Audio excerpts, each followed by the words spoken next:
नमस्कार, मी राजेंद्र हुंजे. या कार्यक्रमात तुमचं सगळ्यांचं स्वागत. आपण गेली काही दिवस चर्चा फक्त करत होतो, ऐकत होतो, किंबहुना शिवसेना भाजपची युती होणार की नाही होणार या चर्चेभोवतीच सगळं राजकारण महापालिका आणि जिल्हा परिषद निवडणुकांचं वळलेलं आपण पाहत होतो. आणि आज घणाघाती भाजपवर टीका करत उद्धव ठाकरेंनी युती तुटली असं जाहीर केलं.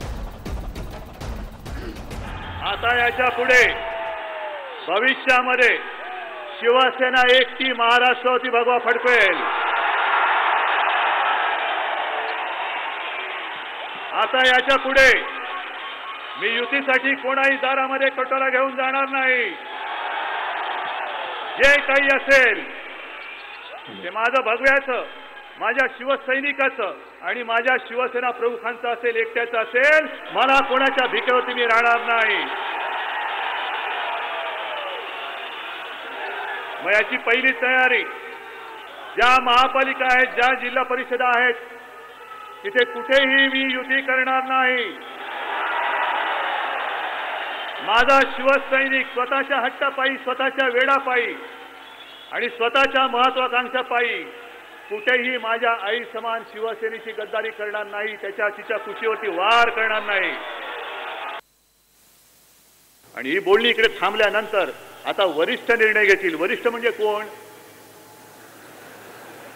काय ढगाकडे बघत बसू? ढगाला लागली कळ, कधी गळ काय कळतच नाही. कळणार कसं आम्हाला? त्याला कळ नाही लागली तरी कळलं पाहिजे ना आम्हाला. पण वरिष्ठ, अजून वरिष्ठ म्हणजे कोण मला कळलेलं नाही. मला कोणाचा फोन आलेला नाही. आणि मला वाटतं आज अनिल तुला निरोप आलेला आहे की आता ठीक आहे, आता म्हणजे काय, आता तसं काही नाही, आपण बघू, झालं तर कुठे युती जमेल. नाही, थेट घणाघात करत वरिष्ठ म्हणजे कोण ढगाकडे बघत उद्धव ठाकरेंनी भाजपची खिल्ली उडवली आणि 25 वर्ष जी युती होती ती युती तोडली. यापुढे शिवसेना सगळ्या निवडणुका स्वबळावर लढेल हे देखील उद्धव ठाकरे बोलायला विसरले नाहीत. त्यावरती स्पष्ट इशारा भाजपला त्यांनी दिला. त्यामुळे 3 महत्त्वाचे मुद्दे घेऊन आपण चर्चा करतोय. पहिला मुद्दा आपला असेल, अखेर शिवसेनेनं भाजपसोबतची युती तोडली, आता पुढे काय. दुसरा मुद्दा असेल, शिवसेना 25 वर्ष युतीत राहून सडली, या उद्धव ठाकरेंच्या आरोपात तथ्य आहे का. आणि तिसरा मुद्दा असेल, युती तोडलीच आहे तर शिवसेना आता सरकारमधून बाहेर पडण्याची हिंमत निवडणुकीनंतर दाखवणार का, हा कळीचा मुद्दा आहे. त्यामुळे या सगळ्या मुद्द्यावर चर्चा आपण करणार आहोत. आपल्यासोबत आयबीएन लोकमतचे कार्यकारी संपादक महेश म्हात्रे सर आहेत. आम्ही पहिल्या 3-4 दिवसापासून म्हणत होतो की युती होणार नाही आणि तेच आज खरं ठरलं. राजू वाघमारे काँग्रेसचे प्रवक्ते आपल्यासोबत आहेत. राज्यमंत्री आणि शिवसेनेचे प्रवक्ते विजय शिवतारे आपल्यासोबत आहेत. केशव उपाध्ये भाजपचे प्रवक्ते तेही आपल्यासोबत आहेत. आणि राष्ट्रवादी काँग्रेसचे प्रवक्ते अंकुश काकडे हे देखील पुण्यातून आपल्यासोबत आहेत. सुरुवात केशव तुमच्यापासूनच. युती अखेर तुटली, काय प्रतिक्रिया? की अपेक्षित होतं? असं आहे राजेंद्रजी, नाही असं आहे राजेंद्रजी, युती व्हावी ही खरं तर आमची अपेक्षा होती, आशा होती. आणि त्यामुळे या सगळ्या युतीच्या बोलण्यामध्ये आम्ही पुढाकार घेतला होता. आपल्या सगळ्यांना माहिती आहे, या राज्यातल्या जनतेचा मान ठेवून युती व्हावी यासाठी आम्ही प्रयत्नशील होतो. पण पहिल्यांदा आम्हाला प्रस्ताव, म्हणजे जे सगळी चर्चा आपण बघितली असेल तर कुठेतरी 60 जागा, म्हणजे गेल्या वेळी आम्ही जागा लढल्या होत्या 63, त्याच्यापेक्षाही कमी जागा आम्हाला द्यायच्या आणि युती करायची नाही अशी बहुतेक शिवसेनेने ठरवलं असावं पूर्वीपासून. आणि त्यामुळे आज त्यांनी ती घोषणा केली. पण 50% जागा बघून तुम्ही देखील काहीतरी ठरवलंच होतं की युती करायची नाही, की पारदर्शकता. केशव नाही, असं आहे, 2 गोष्टी आहेत. जागा, मी तुम्हाला राजेंद्रजी पुन्हा सांगतो, मुख्यमंत्र्यांचं स्टेटमेंट सुद्धा ऐका, त्याच्यानंतरनं मुंबई अध्यक्ष आशिष शेलारचं स्टेटमेंट सुद्धा ऐका की जागांच्या बाबतीत कमी जास्त होऊ शकतो, तो आमचा मुद्दा नाही. आमच्यासाठी पारदर्शकता, भ्रष्टाचार मुक्त कॉर्पोरेशन हा आमचा त्यावेळेचा प्रमुख मुद्दा होता. हे तुम्हाला माहिती आहे, मला माहिती आहे, जाहीरपणे सांगितलेलं होतं. ठीक आहे, या पारदर्शकतेच्या मुद्द्यावर मी येतो केशव तुमच्याकडे. काही पाहुण्या, सगळ्या पाहुण्यांचे रिएक्शन घेऊ आपण, परत चर्चा पुढे नेऊया. मी येतो केशव, येतो पारदर्शकतेच्या मुद्द्यावर चर्चा करायची. येतो मी. मुद्दा मला पहिला युतीचा मिळाला, येतो मी केशव, येतो. युतीचा मुद्दा मिळाला, बाकी सगळ्या पाहुण्यांकडे जाऊन मी परत चर्चेला येतो. विजय शिवतारे, युती तोडली काय? असं आहे की आता केशव उपाध्यांना जी उपरोधिता झाली आहे ती मला वाटतं त्यांच्या नेत्यांना विधानसभेच्या दरम्यान झाली असती तर खूप चांगलं झालं असतं. आज महाराष्ट्राच्या जनतेची सहानुभूती, मुंबईकरांची सहानुभूती मिळवण्यासाठी जे आपण वक्तव्य करताय, हीच शहाणपण विधानसभेच्या वेळेस शेवटच्या क्षणापर्यंत, फॉर्म भरण्याच्या शेवटच्या क्षणापर्यंत युती करू सांगत दगा दिला. प्री प्लॅन करून दगा दिला, मस्ती आली होती त्यांना, ती जी देशात सत्ता मिळाली होती राजेंद्र त्याची. मला बोलायचंय. येतो आणि म्हणून मला वाटतं आता जी दांभिकता ते दाखवत आहेत ती दांभिकता त्यांच्या नेत्यांनी त्यावेळेस दाखवली असती तर कदाचित जरा लोकांना ते पटलं असतं. आता लोकांना पूर्णपणे माहिती आहे यांचे सर्व चेहरे फाटलेले आहेत. यांनी आज तगायत संपूर्ण देशामध्ये जिथे जिथेही गेले, यांना जर काही काळ पाठीमागचा पाहिला तर दिल्लीतून सुटले तर फक्त डोंबिवली कल्याणमध्ये पाय ठेवायला जागा होती, इतर कुठेही जागा नव्हती. ते कर्नाटकात गेले, डॉक्टर हेगडे रामकृष्ण हेगडेंबरोबर गेले, त्यांना खाऊन टाकलं, त्यांचा पक्ष खाल्ला. ते गोव्यामध्ये गेले, महाराष्ट्र गोमंतक पक्षामध्ये. पण आता इथं पुढं काय, इथं पुढं काय? जे उद्धव साहेबांनी बोलले ते अगदी सत्य आहे. प्रमोद महाजनांनी जी फसवणूक केली 25 वर्ष, ते आज ती खंत त्यांनी ओळख. साहेबांनी किती त्याग केलाय. अहो 96 साली जेव्हा भाजपचं सरकार गडगडत होतं त्यावेळेस ऐकून घ्या, खूप महत्वाचा मुद्दा, किती उदारता आहे आदरणीय शिवसेना प्रमुखांची. ममता, जयललिता आणि मायावती या तिघी जेव्हा त्रास देत होत्या त्यावेळेस त्यांनी सांगितलं सरकार वाचवा. माझ्या शिवसेनेचे मंत्री आहेत, ती मंत्रिपद त्यांना द्या, परंतु सरकार वाचवा. इतकी उदारता दाखवून युती टिकवण्याचा हिंदुत्वाच्या मुद्द्यावर प्रयत्न नेहमी शिवसेना प्रमुखांनी केला आणि नेहमी यांनी फसवणूक केली. 1998-19 म्हणून आज पहिल्यांदा शिवसेनेने महत्वाचा योग बघा तुम्ही. 98-89च्या दरम्यान विधानसभा लोकसभा आम्ही लढलो. 92 साली अशाच परिस्थितीमध्ये भाजपने धोका केला शिवसेनेशी. राजेंद्र मला महत्वाचा मुद्दा आहे. आणि अशाच प्रकारचा धोका करून त्यांनी जी काय निवडणूक लढवली त्यामध्ये शिवसेनेची सत्ता गेली. शिवसैनिक सतत ओझी वाहत होते यांचे. ठीक आहे, मी येतो या मुद्द्याकडे येतो. कधी प्रामाणिक बापू या मुद्द्याकडे येतो. केशव अगदी थोडक्यात बाकी पाहुण्यांकडे जायचं सांगावं त्यांनी उत्तर काय केलं गुजरात. अगदी थोडक्यात सांगतो. मला बरं वाटलं शिवतारे साहेबांनी विधानसभेचा मुद्दा काढला.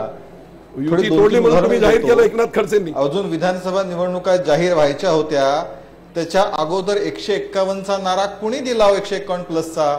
आता 151 प्लस जर सांगताय की जागांचा मुद्दा नाही, 151 प्लस तेवढ्या दांभिकता सांगते का?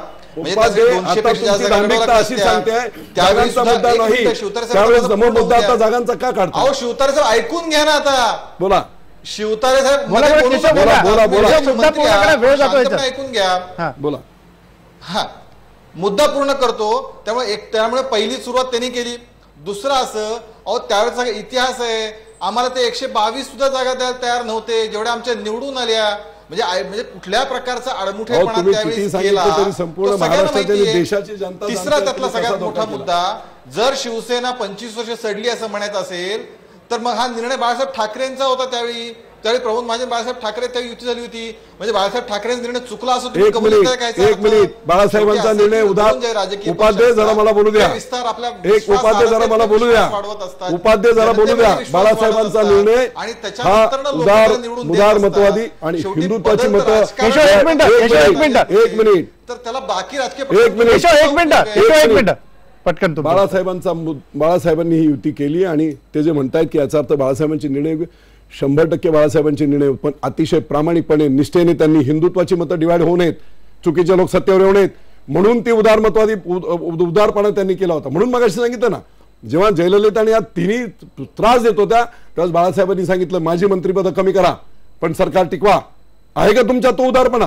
कधी केली का? मग उदारपणा दिला नाही म्हणून आज उद्धव ठाकरे म्हणाले 25 वर्ष शिवसेना सडली त्याच्यामध्ये. प्रामाणिकपणाने फसवलं, ही गोष्ट खरी आहे.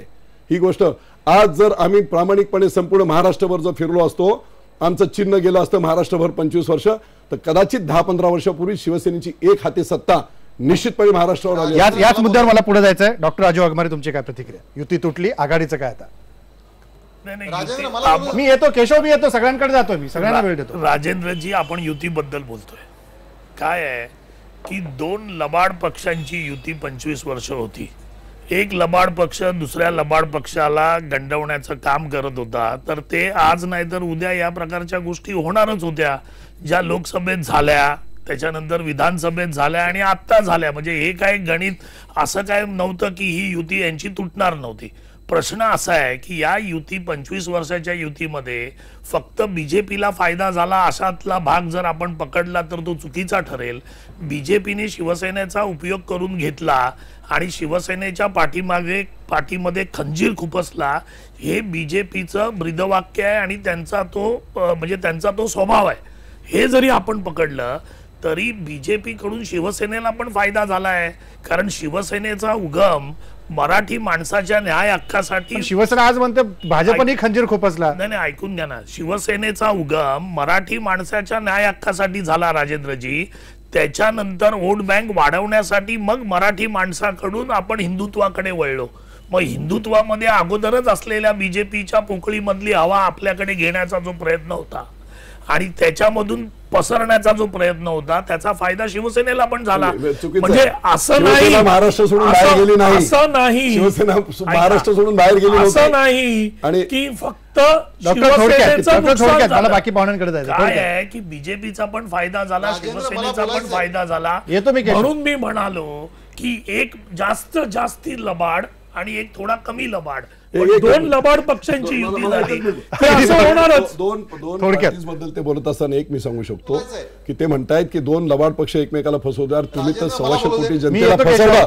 तुम्ही 125 कोटी जनतेला काँग्रेस आणि राष्ट्रवादी 7 वर्ष फसवलं.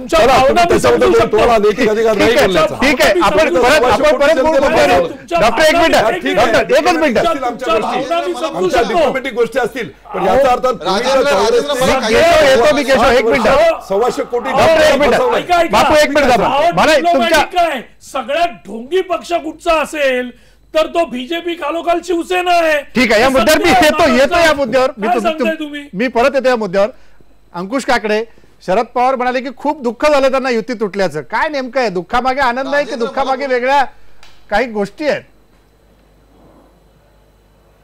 नाही, एक आहे की उद्धव ठाकरेंनी एक अतिशय धाडसी निर्णय घेतला आणि महापालिका जिल्हा परिषदांमध्ये भारतीय जनता पक्षाबरोबर कुठेही युती होणार नाही असं करून त्यांनी उद्धव ठाकरेंची शिवसेना या ठिकाणी दाखवून दिली.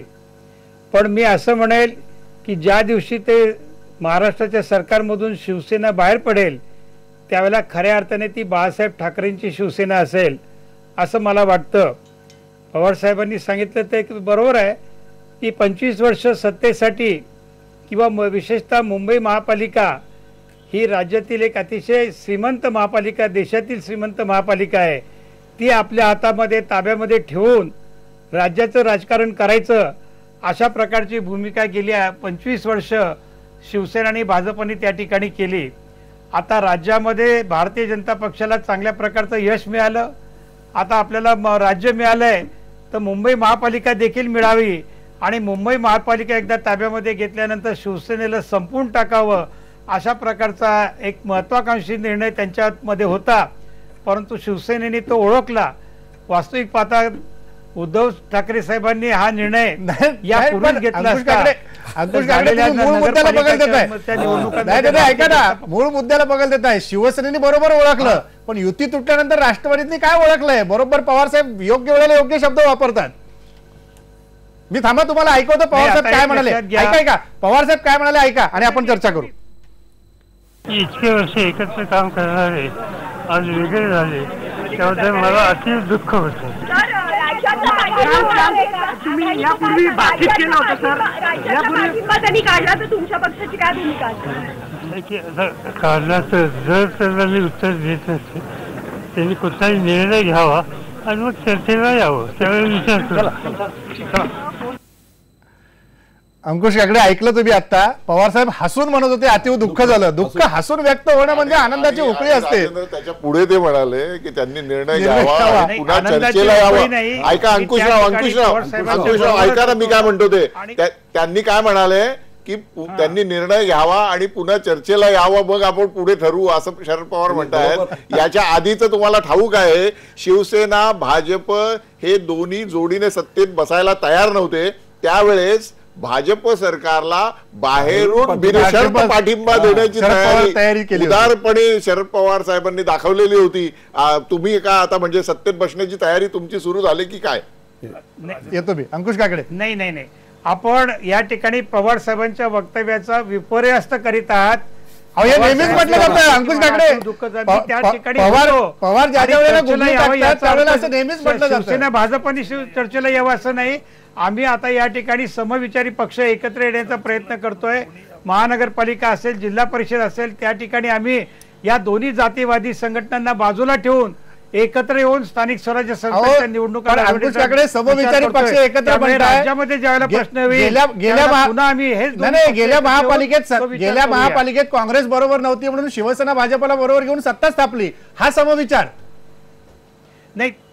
एक लक्षात घ्या, त्यावेळेची पुणे महानगरपालिकेची परिस्थिती वेगळी होती. पुणे महानगरपालिकेमध्ये काँग्रेस पक्षाचं नेतृत्व करणार व्यक्ती जी होती त्याचा आडमुठेपणा होता आणि त्याला कुठेही राष्ट्रवादी बरोबर जायचं नव्हतं आणि म्हणून त्यांनी ती आडमुठेपणा घेतली.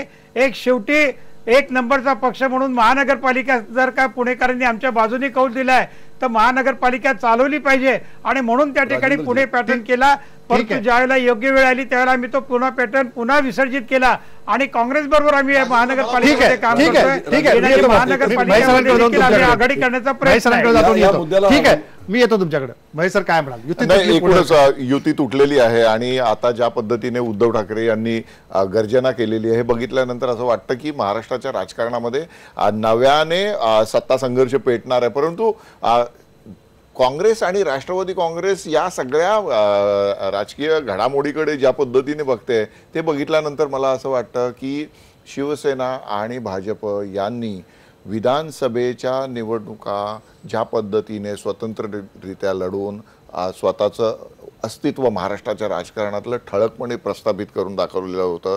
त्या पाठोपाठ कल्याण डोंबिवली महानगरपालिकेमध्ये एकमेकाची इतक्या वाईट पद्धतीने त्यांनी खिल्ली उडवण्याचा प्रयत्न केला शिवसेना नेतृत्वाने आणि भाजप नेतृत्वाने. सगळ्या प्रकारचे मुघली सरदार खान सगळे आणले, शाहिस्ते खान, अफजल खान सगळे आणले, सगळे प्राणी वापरून झाले वेगवेगळ्या पद्धतीने आरोप प्रत्यारोप करताना. परंतु त्याचा शिवसेना भाजप दोन्ही पक्षांना फायदा झालेला आपल्याला पाहायला मिळाला. या नगरपालिका निवडणुकांमध्ये सुद्धा भाजप क्रमांक 1 आहे, शिवसेना त्या खालोखाल आहे. काँग्रेस आणि राष्ट्रवादी हे पक्ष खाली गेलेले आहेत. म्हणजे इथे शिवसेना आणि भाजप यांनी ठरवून जी एक वेगळ्या प्रकारची लढाई सुरू ठेवलेली आहे लुटूपुटूची, ती लढाई दोन्ही विरोधी पक्षांना अजूनही कळलेली नाहीये. आणि विरोधकांची स्पेस सत्तेतलाच एक पक्ष जेव्हा खातो तेव्हा विरोधी पक्ष नामशेष झालेला असतो आणि त्याला त्या सत्तेचा वाटा कधीच मिळत नाही, जागांचा वाटा मिळत नाही. येत्या महानगरपालिका आणि जिल्हा परिषद निवडणुकांमध्ये या नजीकच्या काळातल्या इतिहासाची पुनरावृत्ती झाल्याशिवाय राहणार नाही. काँग्रेस आणि राष्ट्रवादी पक्ष हे अशाच पद्धतीने या घटनेकडे हास्यास्पद म्हणून बघत राहतील. परंतु त्याचे परिणाम जे असतील ना, हे परिणाम वेगळ्या पद्धतीने महाराष्ट्राला हे परिणाम वेगळ्या पद्धतीने दिसतील. ही चर्चा पुढे नेण्याआधी केशव मला तुमची प्रतिक्रिया घ्यायची आहे, पण त्यापूर्वी 25 वर्षाच्या युतीच्या एकूण वाटचालीबद्दल उद्धव ठाकरे काय म्हणाले ते ऐकू आणि मग केशव उपाध्यायांची प्रतिक्रिया. मी असं म्हणतो की गेली 50 वर्ष शिवसेनेला 50 वर्ष झाली, त्यातली 25 वर्ष आमची युतीमध्ये सडली.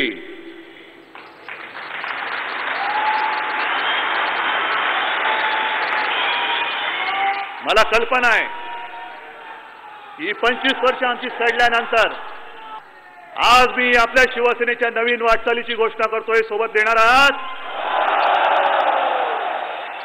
माझी तयारी निखाऱ्यावरती चालण्याची आहे. तुमची तयारी आहे? मला माझ्या सोबत निखाऱ्यावरनं चालणारे सैनिक पाहिजेत, असताना इथले निखारे नको आहेत. केशव उपाध्याय, 25 वर्ष शिवसेना सडली युतीमध्ये, हे उद्धव ठाकरे इतकं निर्वाणीचं वाक्य वापरून बोलत होते. काय नेमकं घडलं असं की आज उद्धव ठाकरेंना हे बोलावं लागलं? राजेंद्र भावनिक वाक्य वेगळी असतात आणि इतिहास वेगळा असतो, हे एकदा समजून घेतलं पाहिजे. थोडं मी आठवण करून देऊ इच्छितो. 25 वर्षामधल्या सगळा इतिहास थोडा काढून बघा. महाराष्ट्रातल्या 288 विधानसभामध्ये सर्वाधिक सरासरी 170 जागा, म्हणजे निम्म्यापेक्षाही अधिक जागा, 60-70% जागा शिवसेना लढवतीये. लोकसभेला 50-50% जागा शिवसेना भाजपमध्ये वाटा झालेले आहे. त्यामुळे असं म्हणजे जर खरोखर जर असं व्यक्तच करायचं असेल तर भारतीय जनता पार्टीच्या कार्यकर्त्यांनी म्हटलं असतं, कारण लढायलाच मिळत नाही आम्हाला काही, तर गोष्ट वेगळी होती. बरं, इतक्या 170च्या सरासरी जागा लढल्यानंतरनं शिवसेनेचा परफॉर्मन्स गेल्या अनेक वर्षातला काढून बघा, युतीमधला स्ट्राईक रेट काढून बघा, तो सातत्याने कमी होतोय. गेल्या वेळी 2009 मध्ये तर भाजपपेक्षाही जागा कमी आल्या त्या भारतीय जनता पार्टीने विरोधी पक्ष नेत्यात मिळालं होतं. 170 जागा लढवून सुद्धा भारतीय जनता पार्टीने 117 जागा लढवल्या होत्या, पण भारतीय जनता पार्टीची जागा जास्त होती शिवसेनेपेक्षा त्यावेळी 2009 मध्ये सुद्धा. त्यामुळे जे दुसरं आणखीन ज्या महापालिकेवरून हे सगळं रामायण सगळं सुरू आहे, आज स्वतः उद्धवजींनी स्वतः सांगितलं ती आकडेवारी तुम्ही ती भाषणं थोडी दाखवा. 102 वरनं कशा कमी कमी होत गेले, 97ला किती जागा होत्या, त्यानंतर जागा कशा कमी होत गेल्या, आता किती जागा झाल्या. त्यामुळे जो स्ट्राईक रेट आहे शेवटी असं आहे की लोकांची विश्वासार्हता, लोकांमध्ये विश्वासार्हता किती, याला कुठल्याही राजकीय पक्षाला महत्व असतं. भारतीय जनता पार्टी शेवटी असं म्हणजे भारतीय जनता पार्टीची आता लोकांमधली विश्वासार्हता वाढली आहे असं म्हणायचं आणि त्याला तो अधिकार आहे. भारतीय जनता पार्टीने आपल्या कामात शेवटी असं विश्वासार्हता म्हणतो, विश्वासार्हता वाढली का? 2014 विधानसभा झाली, मी बोलतो ना तर माझं पूर्ण होऊ द्या ना. 2014 घ्या, त्याच्यानंतर ना आत्ताच नगरपालिका घ्या. महेश म्हात्रेजी एक फक्त तुमची माहिती बरोबर आहे, फक्त दुरुस्त चूक करतो, थोडीशी करेक्शन करतो, चूक नाहीये. शिवसेना भारतीय जनता पार्टी 1 नंबरवरती आणि नगरपालिका याच्यामध्ये शिवसेना 4 नंबरवरती आहे. त्यामुळे वस्तुस्थिती पण आपण लक्षात घेतली पाहिजे. आता ही वस्तुस्थिती न लक्षात घेता जर कुणी फक्त भावनेच्या भरात कोणी जर बोलत असेल तर त्यामुळे इतिहास कुणाला बदलता येत नाही. भारतीय शेवटी 2 राजकीय पक्ष, प्रत्येक राजकीय पक्ष विस्तार करण्याचा प्रयत्न करणार, त्यात चूक काही नाही. शिवसेने प्रयत्न केला असता, आम्ही आमच्या पद्धतीने प्रयत्न केला, त्यातनं पक्षाचा विस्तार, पक्षाची विश्वासार्हता ही जनतेत वाढली. आणि हे जर बदलतं गणित लोकांचा ठीक आहे. केशवशी आपला संपर्क तुटला, आपण परत एकदा जोडण्याचा प्रयत्न करू. मी बाकींचे रिॲक्शन घेणार, एक छोटासा ब्रेक घेऊ. ब्रेक नंतर परत येऊ आणि नेमकं उद्धव ठाकरे आणखी काय काय मुद्द्यावरती बोलले त्याचाही चर्चेमध्ये आपण समाविष्ट करून घेऊ. मात्र फक्त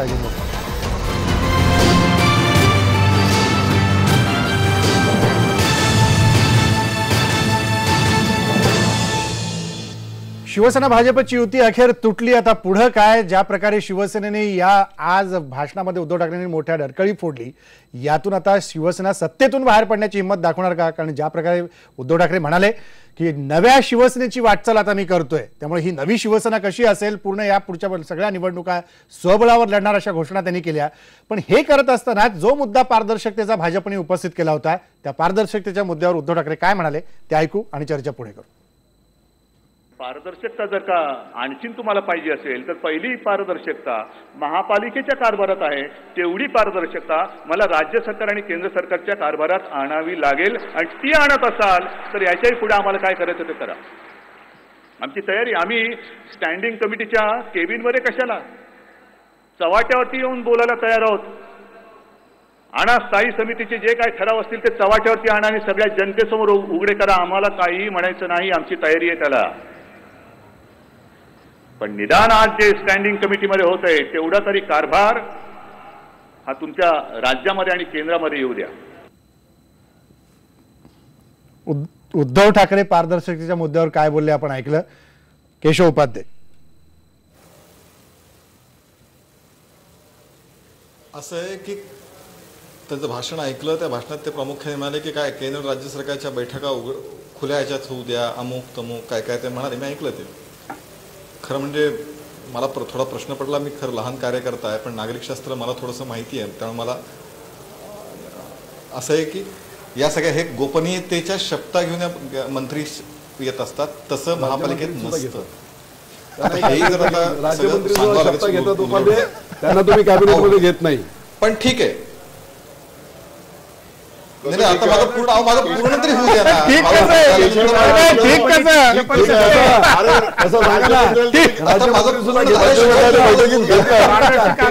काय गोपनीयतेचा संबंध नाहीये. ऐकून घ्या गोपनीयता आणि केशवराव तारे साहेब जर ऐकून घ्या ना,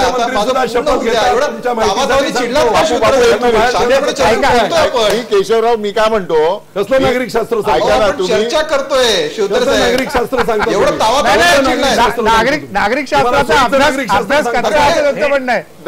विजयराव हे भारतीय जनता पक्षाचं नागरिक शास्त्र आहे. शिवतर का शिवतर साहेब तुम्ही एवढं गुजरात पॅटर्न दुसरा ज्या राज्यमंत्र्यांचा उल्लेख करताय. एक मिनिट माझं पूर्ण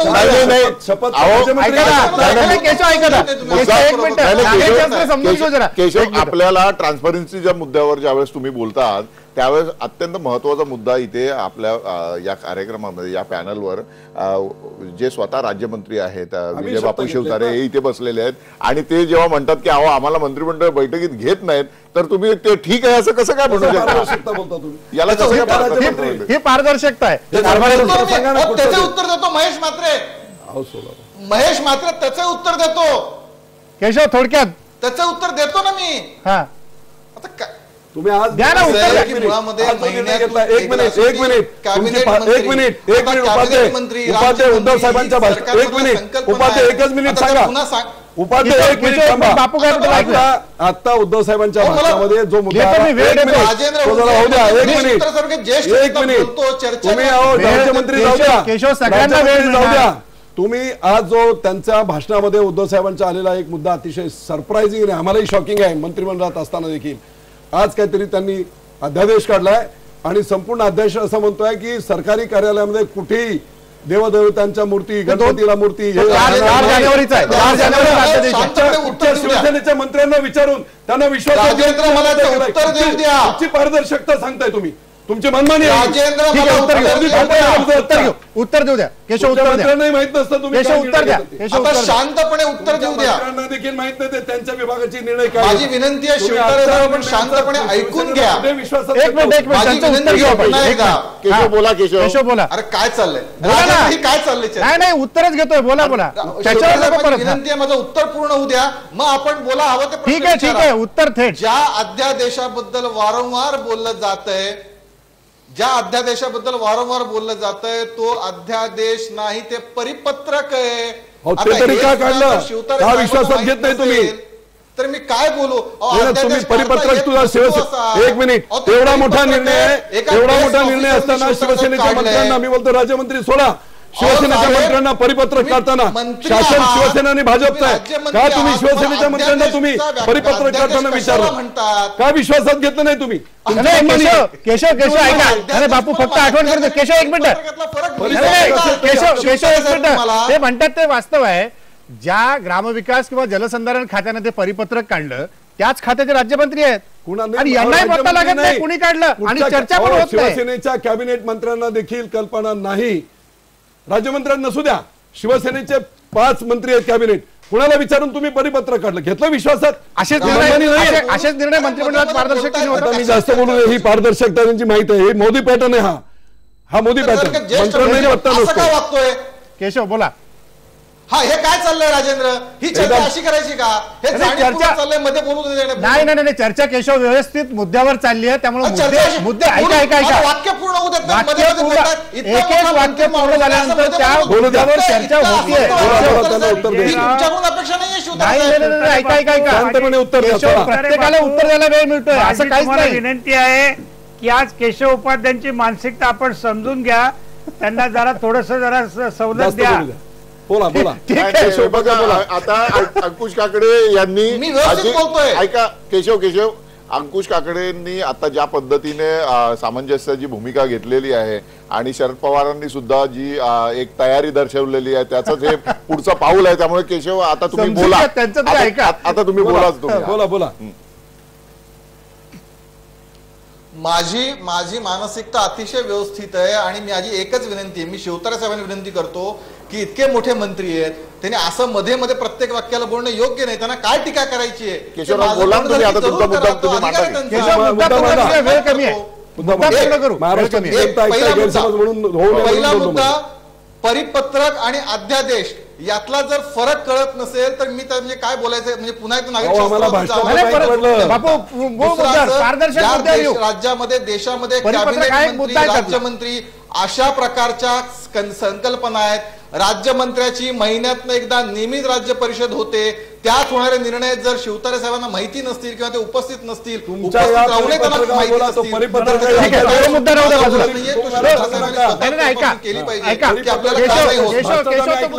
काय चाललंय ते बोलू कारण त्याच्यावर चर्चा वेगळी भरकटत जाईल ती न्यायची नाही मला.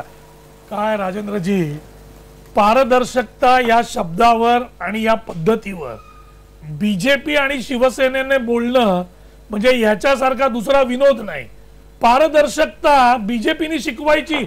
अहो नोटबंदी तुम्ही केली तुमच्या अर्थमंत्र्याला माहित नाही नोटबंदी होते, रिझर्व्ह बँकेच्या गव्हर्नरला तुम्ही आदल्या दिवशी सांगता आणि नंतर 8 तारखेला तुम्ही नोटबंदी जाहीर करून 130 करोड जनतेला लाईनीत उभं करता, याला पारदर्शकता म्हणतात का? त्याच्यामुळे बीजेपीने पारदर्शकपणाच्या गोष्टी इव्हन महानगरपालिकेत कशा करू शकता? स्टँडिंग कमिटीमध्ये तुम्ही शिवसेनेच्या बरोबर आहात. जे काही घोटाळे झाले, जे कॉन्ट्रॅक्ट पास केले, जे पैसे खिशात गेले, ते तुमच्या दोन्ही पक्षाच्या खिशात गेले. महानगरपालिकेत पारदर्शकता तुम्हाला कशासाठी पाहिजे की जो कमिशन मिळतं ते कमिशन शिवसेनेने आम्हाला दाखवून घ्यावं. ते जर जास्त घेत असतील तर त्याच्यात पारदर्शकता तुम्ही मागताय. तुम्ही कारभारात पारदर्शकतेच्या पुढे जाऊन डॉक्टर मला दुसरा मुद्दा उद्धव ठाकरेंचा आणायचा चर्चेमध्ये, तो म्हणजे मला अंकुश ठाकरेंची त्याच्यावर प्रतिक्रिया घ्यायची आहे. जलीकट्टूचा मुद्दा भाषणात उपस्थित केला आणि थेट भाजपची तुलना कशाशी केली ऐका आधी आणि आपण चर्चा करू. जलीकट्टूचं आहे, आपण सुद्धा जे करणार होते जलीकट्टूचं आहे आणि आपण सुद्धा उद्या उधळलेल्या बैलाला व्यसन घालायचे लक्षात ठेवा. मला तमाम शिवसैनिक रस्त्यावरती पाहिजे. जो बैल उधळून शिंग रोखून अंगावरती येतोय त्याला आवरावंच लागेल आणि ते जर का आवरण्याची हिंमत तुमच्या मनगटामध्ये नसेल ना तर त्या नेभडट मनगटामध्ये हा भगवा पकडू नका. अंकुश ठाकरे, जी उपमा उद्धव ठाकरेंनी आपल्याच मित्र पक्षाला दिली 25 वर्ष एकत्र राहून, काय वाटतं याच्यावर तुम्हाला?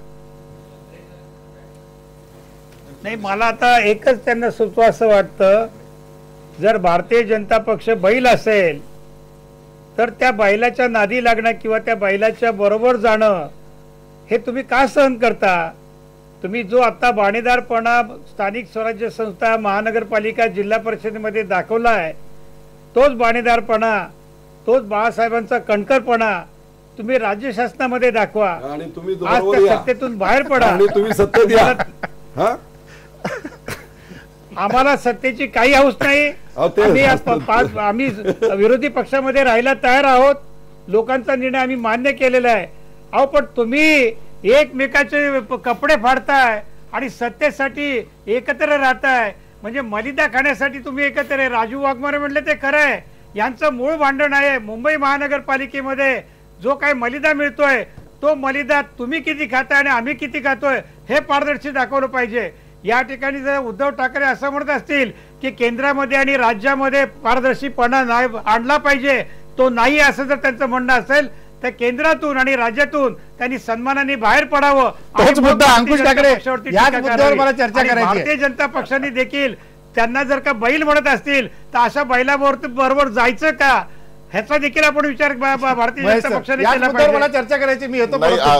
अंकुशराव, तुम्ही राजकारणामध्ये वरिष्ठ आहात, विजय बापू सुद्धा इथे वरिष्ठ आहेत. आपल्याला सगळ्यांना ठाऊक आहे की काँग्रेसची जी आता हाताचा पंजा निशाणी आहे त्याच्या आधी गाय वासरू होता आणि त्याच्या आधी बैल जोडी होती. 2 बैल असलेलं निवडणूक निशाण होती. त्यामुळे आता ज्या पद्धतीने एका गतीने जात होते नाही, पण आता बैलाची उपमा आता या सगळ्या याच्यामध्ये आल्यामुळे आता ज्या पद्धतीने राजकारण, म्हणजे खरं म्हणजे गेल्या काही वर्षांपासून राजकारणामध्ये शहरी प्रतीकं वाढत चाललेली होती. म्हणजे मनसेसारखा पक्ष असेल तर त्यांना रेल्वे इंजिन घ्यावंसं वाटलं होतं किंवा इतर अनेक नवीन पक्ष ही शहरी प्रतीकं वापरायला लागलेली होती. या सगळ्या पार्श्वभूमीवर उद्धव ठाकरे ज्यांचं पूर्ण राजकारण शहरी मतांवर आधारलेलं होतं, त्यांनी अशा पद्धतीने जर बैलाची उपमा देऊन इथे भाजपचा उल्लेख केलेला असेल तर खऱ्या अर्थाने राजकारण आता जरा ग्रामीण भागाकडे म्हणजे झेडपीच्या दंगलीकडे निघालेलं आहे असं म्हणायला हरकत नाही. परंतु या सगळ्या पार्श्वभूमीत एक गोष्ट आपण सगळ्यांनी लक्षात घेतली पाहिजे की सत्तेचं राजकारण किती टोकाला महाराष्ट्रामध्ये चाललेलं आहे. ज्या प्रकारे महाराष्ट्रातले प्रश्न दिवसेंदिवस वाढत चाललेले आहेत. बंद पडत असलेले उद्योग असतील, शेतकऱ्यांच्या आत्महत्या अजिबात कमी झालेल्या नाही आहेत आणि ग्रामीण अर्थव्यवस्था जी होती त्या ग्रामीण अर्थव्यवस्थेला नोटबंदीनंतर जो एक भयंकर झटका बसलेला आहे, त्या झटक्यामुळे ग्रामीण भागातील लोक अत्यंत दुस्थितीमधून चाललेले असतात.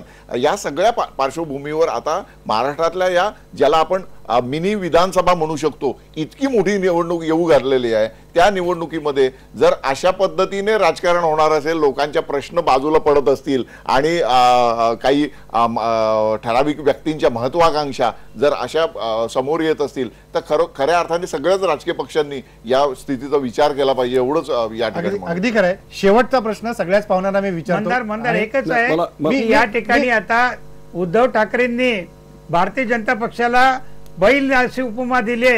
मी आता किरीट सोमय्या आणि आशिष शेलार यांच्याकडनं त्याच्यावरती प्रतिक्रिया अपेक्षित करतोय.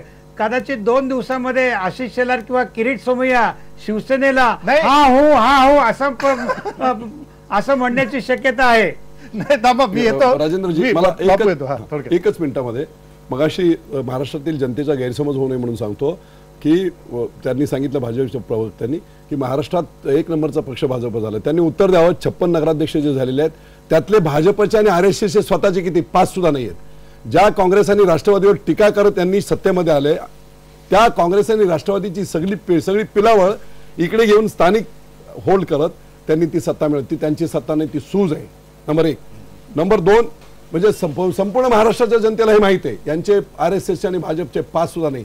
त्याच्यासमोर शिवसेनेचे 26 नगराध्यक्ष झालं, एकही मंत्री प्रचाराला गेला नाही, एकही झेंडा देखील दिला गेला नाही, परंतु 26 नगराध्यक्ष प्युअर शिवसेनेचे शिवसैनिक कोणतेही पाठबळ नसताना स्थानिक याच्यावर लढून 26 नगराध्यक्ष शिवसेनेच्या शिवसेने. आणखी एक महत्वाचा मुद्दा याच्यातला मी आपल्याला सांगतो की आज ते काही म्हणत असतील पण मोदी साहेबांच्या संदर्भातलं एक महत्वाचं वाक्य मी सांगतो की ज्यावेळेस गुजराकांडाच्या बाबतीमध्ये पंतप्रधान वाजपेयींनी निर्णय घेतला होता मोदींना हटवण्याचा, त्या काळामध्ये एकमेव शिवसेना प्रमुख त्यांची उदारता मी जे सांगतो हिंदुत्वासाठी त्यांनी अडवाणी साहेबांना फोन करून सांगितलं मोदी गया तो गुजरात गया.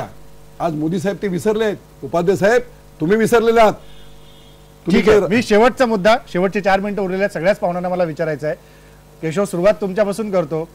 शिवसेनेने आज ही जी निकराची भूमिका सगळी घेतलेली आहे, यापुढे नवी शिवसेनेची वाटचाल असेल, स्वबळावर सगळीकडे निवडणूक लढू असं म्हणते शिवसेना. युतीत 25 वर्ष सडली शिवसेना असं म्हणते. युतीचं काय होणार निवडणुकीनंतर अगदी थोडक्यात? युतीचं काय व्हायचं? युतीचं त्यांनी जाहीर केलंय, त्यांनी युती तोडली. आता ह्याच्यात युतीचं व्हायचं काय? याच्यामध्ये पुढे काय? राज्य सरकारमध्ये काय होणार? शिवसेनेने तोडली आहे, राज्य सरकारमध्ये काय होणार? निवडणूक असं आहे. भारतीय जनता पार्टीचं महाराष्ट्रातलं सरकार हे पूर्णपणे स्थिर सरकार आहे. हे सरकार 5 वर्ष पूर्ण कामगार भारतीय जनता पार्टीचं सरकार पूर्णपणे 5 वर्षाचा कारभार करेल. ह्याच्यामध्ये कुठल्याही प्रकारची शंका, कुठल्याही प्रकारची अडचण भारतीय जनता पार्टीच्या सरकारला येणार नाही. ठीक आहे, एवढं मी ठामपणे सांगतो. सत्तेतून बाहेर पडण्याची हिंमत निवडणुकीच्या निकालानंतर दाखवणार. शिवसेनेचं ब्रीदवाक्य शिवसेना निर्माण झाली त्यावेळेचं बाळासाहेबांचं ब्रीदवाक्यच आहे शिवसेना सत्तेसाठी नाही, न्याय हक्कांसाठी. आणि त्यामुळे शिवसेना लक्षात घ्या, पहिला तो शिवसैनिक आहे. आणि आज जो आदेश झालेला आहे काही पत्ता सत्तेशी काही संबंध नाही. जर महाराष्ट्राच्या जनतेशी हे अशा प्रकारची फसवणूक करत असतील तर निश्चितपणे कोणतीही तयारी पक्षप्रमुखांचा आदेश हा आमच्याकडे अल्टिमेटम आहे.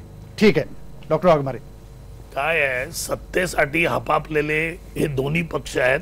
जर शिवसेनेला एवढं भाजपबद्दल जर प्रेम त्यांचं संपलेलं आहे, युती तोडलेली आहे, तर महाराष्ट्राच्या जनतेवर ऐकून घ्या सामान्य माणसाच्या मनात प्रश्न येणार आहे की युती तोडल्यानंतर परत सत्तेत राहून आपण मान खाली घालून जगायचं शिवसैनिकांनी का? प्रश्न येत नाही. दुसरा प्रश्न असा की यांचं असं आहे, कारण पुढे असंही होऊ शकतं की तू मारल्यासारखं कर, मी रडल्यासारखं करतो. अंकुश काकडे, हे सत्तेसाठी हपापलेले पक्ष आहेत, हे जनतेच्या लक्षात आले. अंकुश काकडे, मला एक विचारायचं आहे. शिवसेना मुंगळे चिकटलेले असतात. ऐका ना अण्णा, ऐका पद्धतीने शिवसेना ही सत्तेला चिकटलेली आहे. ऐका ना, शिवसेना सत्तेतून बाहेर पडली पण त्यांना मंत्रिमंडळामध्ये ठेवायचं. शिवसेना महाराष्ट्रामध्ये किंवा भारतीय जनता पक्षाला बैल. शिवसेना सत्तेतून बाहेर पडेल का? आणि जर पडली तर राष्ट्रवादी भाजपच्या जवळ जाईल का? काकडे साहेब, बीजेपी पण गुळाला मुंगळ्यासारखी चिकटली आहे. शिवसेना काहीही सत्तेतून बाहेर पडणार नाही. गुळाच्या ढेपेला चिकटलेले हे मुंगळे आहेत. बीजेपीच्या अनंत गीते बाहेर पडत नाहीत. महाराष्ट्रामध्ये विजय शिवतारे बाहेर पडणार नाहीत, कारण सत्तेमध्ये राहून जेवढे लाभ घेता येतील तेवढे लाभ घेण्याचं आहे. आणि हे दोघं जणांचं साटेलोट आहे. तो वाघमारे म्हणाले ते खरं आहे की एकमेकावरती चिकनपेक करतील, पण सत्तेतून बाहेर पडण्याचं धाडस हे शिवसेना कदापि दाखवणार नाही. ठीक आहे महेश सर. नाही, ज्या पद्धतीने आता सगळ्यांनी सांगितलं की दुसरा पक्ष सत्तेला चिकटलेला आहे किंवा सत्ता लोभी आहे, परंतु इथे जे 4 पक्षाचे प्रतिनिधी उपस्थित आहेत हे मात्र स्वतःचा पक्ष सत्तेसाठी हपापलेला नाही असं म्हणतात. मग जर हे सत्तेसाठी हपापलेले नसतील तर मग हे सत्तेकडे जाणारं जे राजकारण आहे, निवडणुकांचं राजकारण, ते का करतात हे ते कधीच सांगत नाही. कारण लोकांच्या समोर खायचे दात वेगळे असतात आणि दाखवायचे दात वेगळे असतात. आपण आता ज्या पद्धतीने चर्चा केली शिवसेना आणि भाजप युतीच्या या सगळ्या सद्यस्थितीवर, यातून आपल्याला एक स्पष्ट झालेलं आहे, ते म्हणजे या दोन्ही पक्षामध्ये आता जो निकराचा संघर्ष दिसतोय तो संघर्ष दोन्ही पक्षांच्या पत्त्यावर पडणार आहे. त्यामुळे तो संघर्ष खरा आहे की तो बनाव केलेला आहे हे येणारा काळच आपल्याला सांगेल. अगदी खरा की बनाव. माझा वेळ संपला. कळलंय की यांचा संघर्ष हा सत्तेसाठी, आता जनता परत यांच्या संघर्षाला ते वाक्य काँग्रेस राष्ट्रवादीला देखील लागू होऊ शकतं सत्ता पालट झाल्यानंतर. त्यामुळे त्याची चर्चा वेगळी होईल. माझा वेळ संपलाय. नाही ती वेळ आल्यानंतर ती भांडणं पण कधी दाखवू आपण. पण शेवटी जाताना उद्धव ठाकरे पक्षप्रवेश झालेल्या गुंडांबद्दल, आपल्या मित्रपक्षाबद्दल काय बोलले हे जाता आहे का, आणि त्यावरून निवडणुकीच्या प्रचारातलं राजकारणाचा रंग कसा असेल याची झलक मिळेल. इथंच थांबू. पहा फक्त IBN Lokmat. Party with difference म्हणजे काय, सगळे जे काय गुंड आहेत ते पक्षामध्ये घेत आहेत. मी आपल्याही लोकांना सांगितलं, अरे कसले रे तुम्ही पण घ्या ना जरा 2-4 गुंड येऊ दे आपल्याकडे. मला म्हणे उद्धवजी पंचायत अशी झाली की गावात आता गुंड शिल्लक नाहीये, सगळे गुंड घेतले त्यांनी म्हणे. पण मला गुंडापुंडांची गरज नाही. माझा सैनिक मर्द आहे. शिवसेनेमध्ये गुंडांना थारा नाही. इकडे मावळे आहेत,